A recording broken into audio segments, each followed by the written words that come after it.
সিরিয়ার রাজধানী দামেস্কের দিকে বিদ্রোহীরা যতই এগিয়ে আসছিল ততই প্রেসিডেন্ট বাশার আল আসাদের দেশ থেকে পালিয়ে যাওয়ার সম্ভাবনা জোরালো হচ্ছিল। শেষ পর্যন্ত তাই হলো।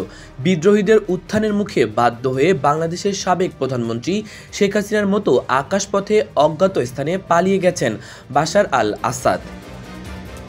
বার্তা সংস্থা রয়টার্সের প্রতিবেদনে বলা হয়েছে, বাশার আল আসাদ দামেস্ক ছাড়লেও কোথায় গেছেন সেটা তাৎক্ষণিকভাবে জানা যায়নি। এর আগে খবর পাওয়া যায় সিরিয়ার বিদ্রোহী যোদ্ধারা দামেস্কে ঢুকে পড়েছেন। শহরটির বিভিন্ন জায়গায় গোলাগুলির শব্দ পাওয়া গেছে। রয়টার্স জানিয়েছে, আসাদ একটি উড়োজাহাজে চড়ে গেছেন, তবে তার গন্তব্য জানা যায়নি। সিরিয়ার জ্যেষ্ঠ দুজন সহকারী কর্মকর্তার বরাতে এ তথ্য জানানো হয়েছে।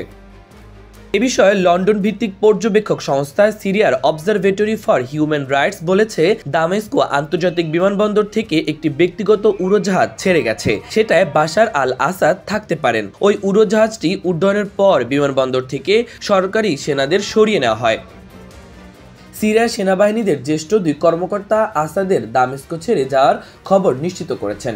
এদিকে বিদ্রোহীরা বলছেন তারা দামেস্কে ঢুকে পড়েছেন, সেখানে কোনো সেনা মোতায়েন নেই। তারা বলছেন, আমাদের বিদ্রোহীদের মুক্তি দেওয়ার খবর আমরা উদযাপন করছি।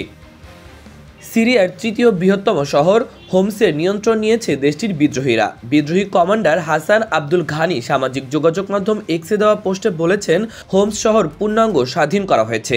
তিনি জানান, দামেস্কের সেদনায় কারাগার থেকে ৩,৫০০ বেশি বন্দীকে মুক্তি দেওয়া হয়েছে।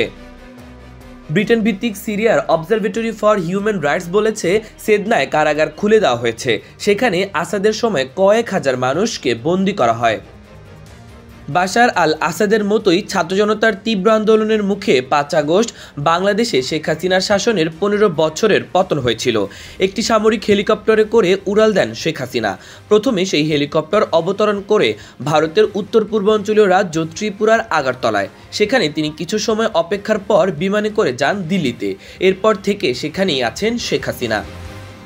মাহবুবুর রহমান ইমন, খবর সংযোগ।